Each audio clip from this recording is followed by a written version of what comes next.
just kind of a work in progress, and I'm still I'm learning so much about these guys, and we've had, even in the short month that we've been playing, we've changed a lot and adjusted a lot, and I've learned a lot, and it's starting to come together and gel, and so that's rewarding, and it's fun to see. It's a good group. It's just going to be a lot of, with youth and inexperience, there's a lot of up and down, and so we'll just hold on and ride the wave and continue to teach and lead these guys. But it's really a fun group. They want to be good, and it was rewarding again to see improvement this last week. So we're back home. We have a huge game on Friday down at BYU. I did want to plug that we're going to do a fan booster bus Friday.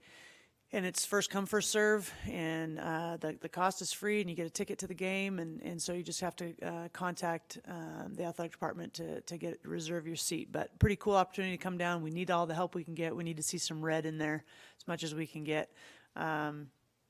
So good game, always a competitive game. BYU is very good. I have a lot of respect for the women's basketball program and Jetty, and he does a tremendous job. So we know that's going to be a tough game, a competitive game. It always is, but it's always a fun one too in that regard. So that's Friday, 7 p.m. If you want to join the booster bus, let the marketing guys know and reserve your seat, and hopefully we can see some faithful red down there. I know it's on BYU TV as well. So big game, obviously non-conference, and so it's different, but it always means something. So we're looking forward to that. So what are some areas of improvement that emerged last week?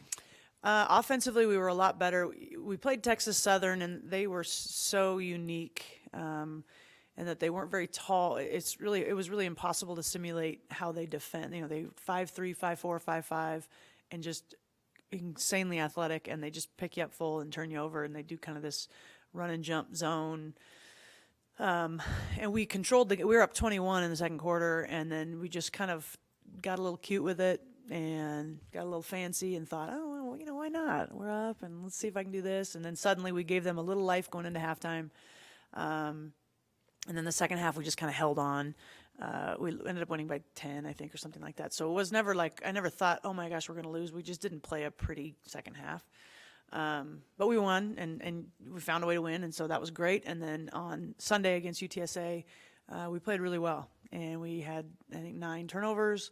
We only took 2 bad shots, which has been kind of our offensive Achilles heel, is just in terms of lost possessions, whether we turn it over or we take a bad shot. Those are the same as a turnover. Offensively, we were a lot better. So our tempo's getting better. I think our on-floor chemistry is getting better. I know that word is so overused, but chemistry on the floor in basketball is really important. And just you got to kind of know how each other works and where she might be, and learn to play off each other. And that's starting to come together. So many new players, that just takes time, and it was rewarding to see. But I thought we defended great too, both games. Held both teams to season low in points, and Gavin Peterson, our defensive coach, he does a tremendous job game planning, and so I just felt like in all aspects we were better individually. Players, no one at this point, no one's perfect, myself included. We're learning as we go, but everything that we're talking to these players individually, like, hey, I need you to work on this. Hey, I want you to focus on this. They're doing it. Again, room for improvement, room for continued growth, but they're trying. And so it was a good week. And then, of course, we were in Hawaii, and that doesn't stink. So, so those were kind of the areas, I think, across the board, but mostly offensively, it's starting to click a little bit. And recognizing that it's 6 games into a 125-game career, what's the book on Kemery so far? She's figuring it out. She has moments where she has a way of making things that are not easy look really easy. She just kind of is that smooth, graceful athlete. And we're trying to get her to play at the intensity and pace that it takes to play in the Pac-12. And she's figuring it out, and she's improving. That's the example of an individual player that's working on it. So she's still trying to figure out, as a scorer, when you come in averaging in high school, 30 points a game or whatever, you think helping your team win means I got to score. And she's running the point guard for us, and that might be sometimes. But other times you got to, helping your team win is maybe getting a stop or being engaged on defense or just getting us into something or, commanding as a point guard. So that's a process for everybody. It's especially hard when you come in as just all you know to do is get the ball and everyone gets out of the way and you do your thing. So it's a process, but she's figuring it out, really coachable, wants to be great, wants to be pushed. She's getting pushed. We're challenging her. But, sky's the limit. I don't think we've started to see, she hasn't come close to how good she's going to be. But it's a steep learning curve, especially at that point guard spot. There's no hiding. You can't really hide your inexperience when you're the point guard. So she's, I think the world of her. She's going to be a great player here. She's getting there this year. So not to compare her to Brenna at this stage, but is it possible that shooting is the more easily translatable skill from high school to college? Yeah. And Brenna's probably one of the best shooters I've ever seen, been around. And, she's playing the wing, so you can hide some things there. And you don't have to be perfect on everything, but catch and shoot threes, Brenna's as good as they come. And that's what she's getting a lot of shots off. Now that she's not just a catch and shoot three shooter, but that, and as we get into more scouting and teams start to scout her, they're going to push her off that 3-point line and they're going to see that she can do other things. But yeah, I think shooting it's the same at any level. But Brenna, the one thing that helps her is her release is so quick. She can get that thing off in record pace. And that's helped her adapt to this level because a lot of times the closeouts are, just everything's a little faster, quicker, stronger. And that hasn't really affected her. You have a young team, obviously, and just overall, how have your freshmen and your young players made the adjustment? Do you think it's been what you expected, or just how overall would you say that? Depends on the day. Depends on the day. That would be how I would answer that. Yeah, I think, there's comfort in numbers too, because there's not just one of them. There's a lot of them. There's some, you don't feel as isolated on an island. But, we have the 3 freshmen, and then we have a lot of players that didn't play last year. 3 kids that sat out for transferring, 2 from transferring, 1 because of a redshirt injury. We just have not a lot of players that have played together. And so I would even include those guys in that adapting, like Julie Brousseau and Ola Makarat. They're great players, and they played in the NCAA tournament, and they played a lot of Division I basketball, but they hadn't played in, 15, 16 months or something like that. And then that takes a while to get your sea legs again, and we're starting to see that with those 2, which is great. But the freshmen, I think they're adjusting. And again, it's going to be 3 steps forward, 1 step back until they kind of gain some sincere, genuine confidence that comes from just experience. But yeah, they're doing great. And the one thing that I do love is that they're all really coachable. As highly recruited as they were, as talented as they are, they didn't come in thinking they got it all figured out and no, let me do it my way. There's none of that, which is nice. So I anticipate them to acclimate pretty quickly. Also, like most coaches, you go one game at a time, and every game's important. But the fact that it's BYU, does that make a little bigger deal? And do these players realize that being from out of state? Out of state and out of country. I think we got 8 that aren't from that don't have U.S. passports. Yeah, of course it's a bigger deal. It's a bigger game. It's one you want to win. It's one that matters. I mean, coaches are going to tell you that's not true, but they're lying. Of course it does. But it's a healthy rivalry in women's basketball. Like I said, I have a lot of respect for them. And Juddy and I are buddies, and I think he does a tremendous job. Do we want to beat him really badly? Yeah. But I also want them to have great seasons. I think that helps both of our programs if both of us do well. It represents the state well. For girls basketball, we need to be a little more respected, high school level, college level. We kind of get overlooked a little bit. And so I want them to do well, but I sure as heck want to beat them on Friday, of course. All right. Thank you, guys. Appreciate being here.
Probably could have waited a half hour more, but.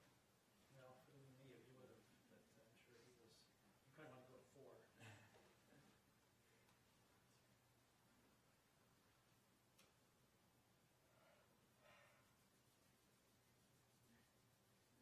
Where did you go? Did you go through Vegas also? Yeah. Oh, that's where you're going. But you waited longer, right? Yes. So what time did you get home? I landed there like exactly noon. Oh my gosh. So I left 2 hours after you and got home 2 hours before you. Time travel, that's It's amazing, right? crazy. Well, an hour and a half before. Kind of 10:30. Thank you.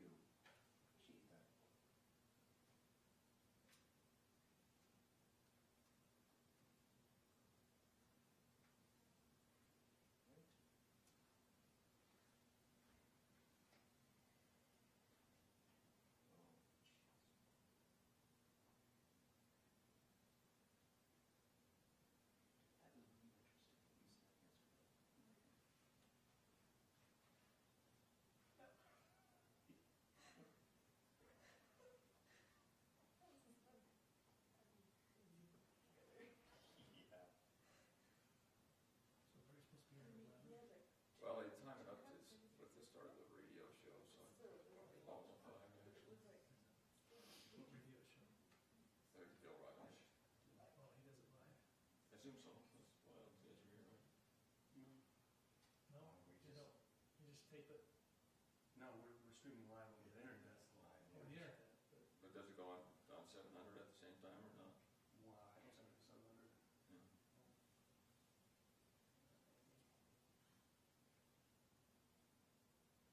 I need another 30 then. He's late. That he's not piling in. Gotta come at 10:58. The weekend was like 59:30 yesterday. Was that, was it? It's never, it's always before 11. Oh, no, no doubt. It's just, he's up there, just got it down to a science. Here he comes.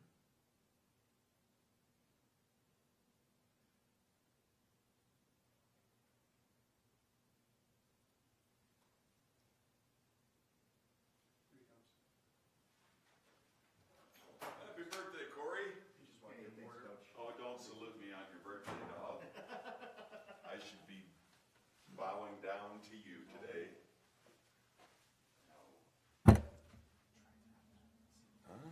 Boxed water. It absorbs the odor in the fridge. That's the bad thing. Starts smelling like everything you got in there. How are you guys doing? Great. Rock and roll. Tell me something good. Boxed water is better than bottled water. It is. It's better for the environment. You want to start or do you want to? Yeah, go ahead. Fire away. I've got so much to talk about. Wouldn't know where to start. Give us a general recap of your trip and how things went from your perspective. Yeah, I mean, you know, you play 3 games in an environment like that. Obviously, the first game kind of puts you in a little different category in terms of the Power 5 schools. We were the only Power 5 school to not win the first game, and we ran into a good Coastal team, kind of a home team deal. Drew the short straw on that one, not to make any excuses, and they kicked our butts. You know, we had a lot of film to look at on how not to play and very little film on how to play properly. And we had a lot of breakdowns. And, you know, the 3 words that are in our facility over there are there for a reason: playing hard, playing smart, and playing together. Typically lead. If you can check 2 of those 3 boxes, you're going to be in a lot of games. And, you know, I thought we had glimpses in various parts of that game. I thought we started off the game playing pretty hard. The first part of the game, we played really hard. We didn't play together, didn't share the ball very well, and made it hard on ourselves offensively.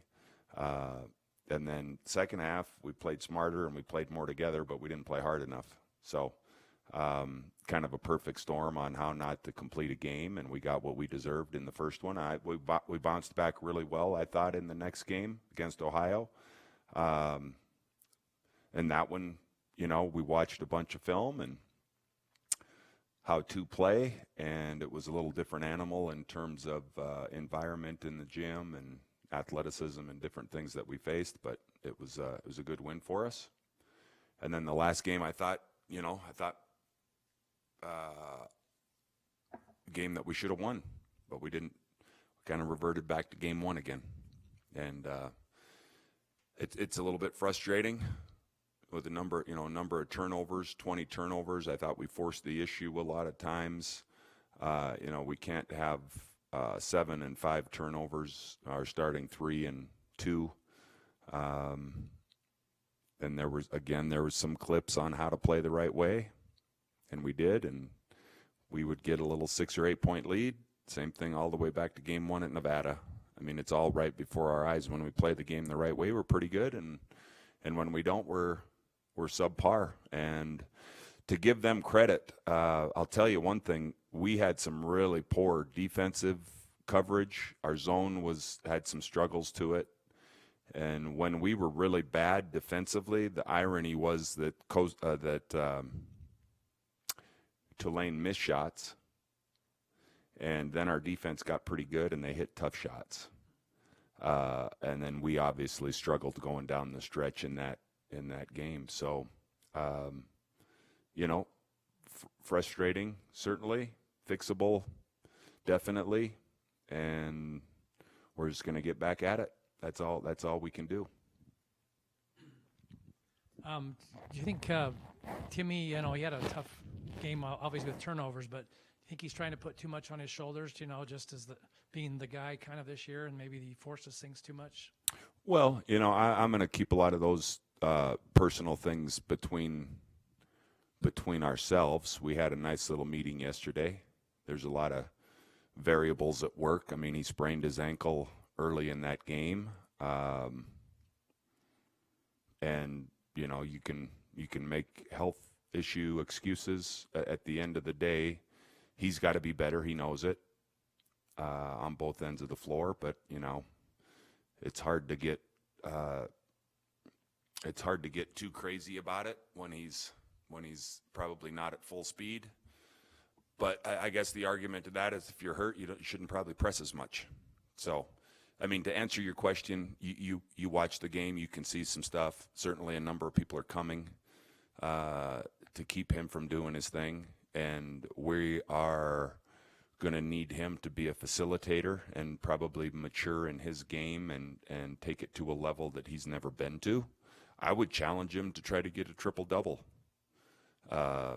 because we don't need him to be our leading scorer every time. And I think this is kind of new territory for him to be in. So it's all part of a learning process. I've got to learn some stuff about our team. Timmy's got to learn to navigate his way with our team. Everybody else, there's not a person on our team or our staff that can improve something. So I think, 6 games into a season, this is the time to sit down and start talking about some data that you have, and here's a track record, and, here's a correlation of when we're good and when we're not good. But you can't have 10 assists and 21 turnovers on the year. That's just not if you want to win. So we'll get there, and it's it's a learning experience, and I don't think he's going to fight us on it, and so we got to be much better. Just to follow up on that, Timmy was really good last year when he had him in that high post role. Was that maybe just he had more trust in the scorers around him? Is that a possible theory? No, I mean, well, you're talking about against the zone. That's one of our zone offenses, and we saw that a lot during Tulane. The Tulane game was kind of a matchup zone similar to what Oregon plays, and there's some holes in the high post, without a doubt. And it takes a little bit of experience, I think. It's not just the Timmy thing. He's been in the high post, but we had some plays where he caught the ball in the high post, and it's kind of hard to tell him to pass it when we had both of our guards almost run into each other at the top of the circle thinking that they had to move. when we get the ball in the high post, the guards have to flatten out and sprace the floor. And so it was kind of a comedy of errors, you know, a perfect storm. He's a good high post player, and he's got to understand that it can't be about going in there and trying to score. That's, you know, remember Tyler Rawson was really good in the high post, and the last time we played Washington, we didn't have Timmy against that zone. So we haven't got a real good sample size with what he can do in there, but you need high post players, and I like his ability to make plays in there. We just haven't experienced as a whole, I think, enough reps. So if you can put it in a tidy package for us, when things are going well, what's happening, and when things are going wrong, what's happening? Well, I think we're really dialed in defensive transition. Whether we make it or miss it, we're committed to getting our butts back and having somebody call out the ball and having everybody else load and be down in a stance and put a fire out. We talk about the first 8 seconds of a shot clock. And there were some brain farts, numerous brain farts. And when we open up the floodgates and let teams get open looks, drive to the hole, those types of things were not very good. So it kind of starts there. We've been dang good at the middle third of the shot clock.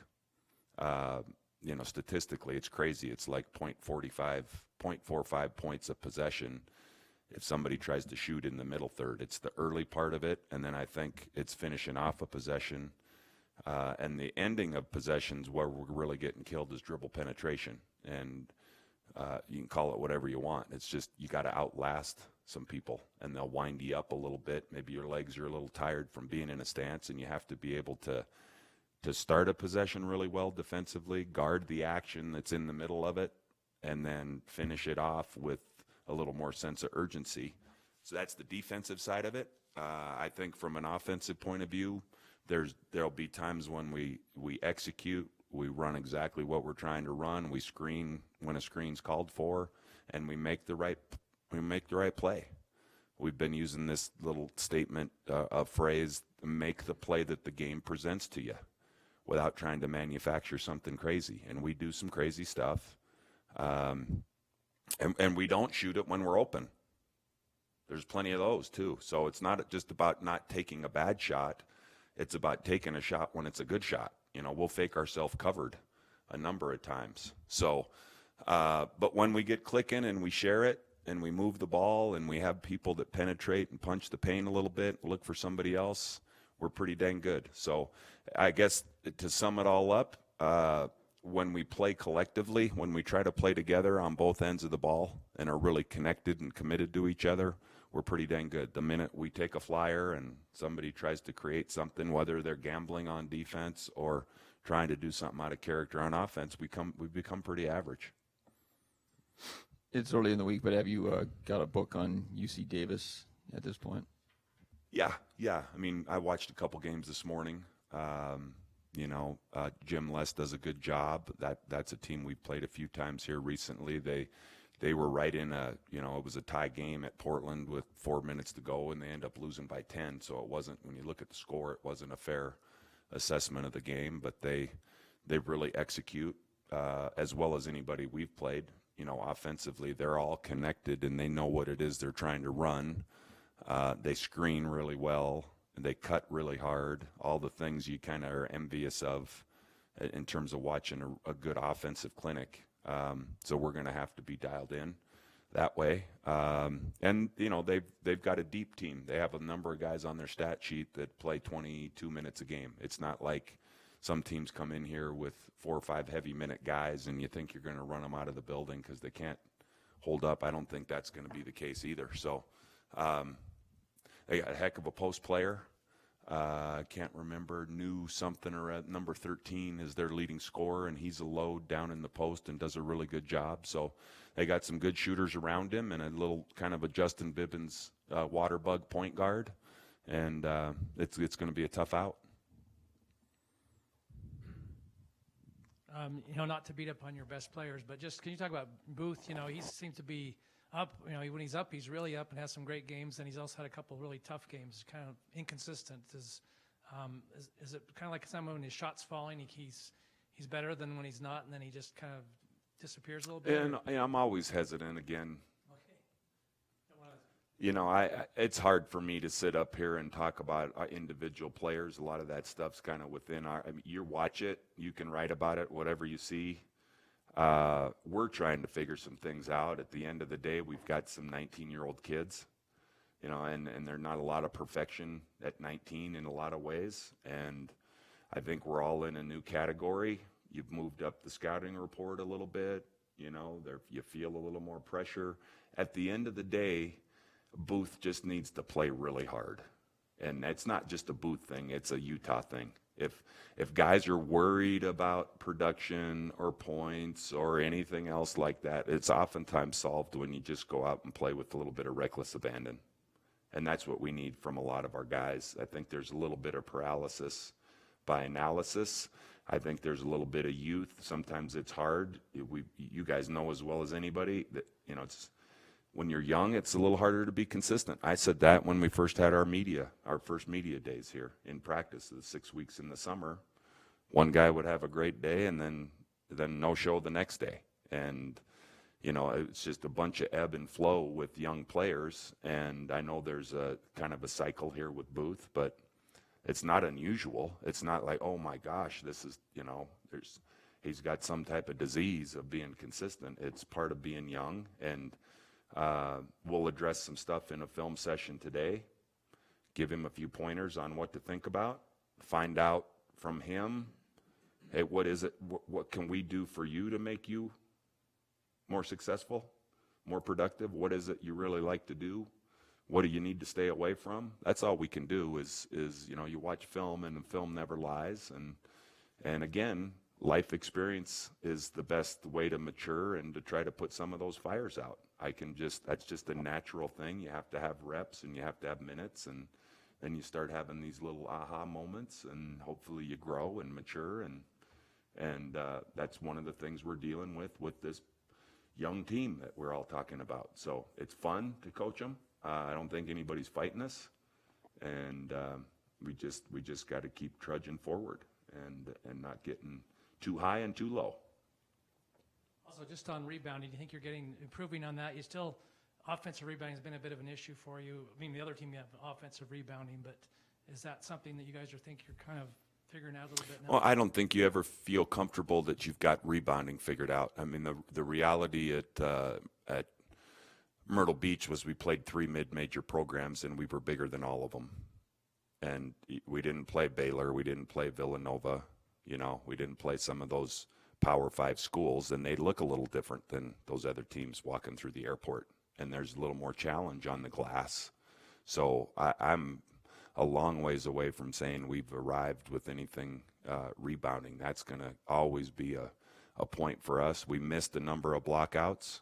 I think we out-rebounded most of the teams in the tournament, but we probably should have. So, you know, I've always said that rebound is the exclamation point on the end of a defensive possession. You can do a lot of things right and get them to miss, but if you can't get that dang rebound, you become pretty average. And so that's always going to be a focal point for us, is to make sure we're gang rebounding.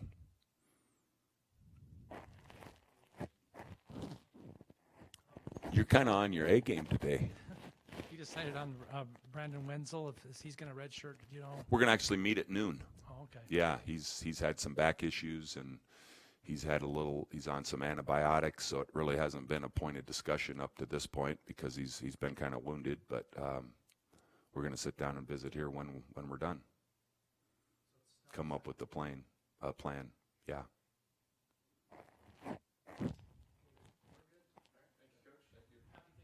Yeah, same to you. Appreciate it. Thanks, guys.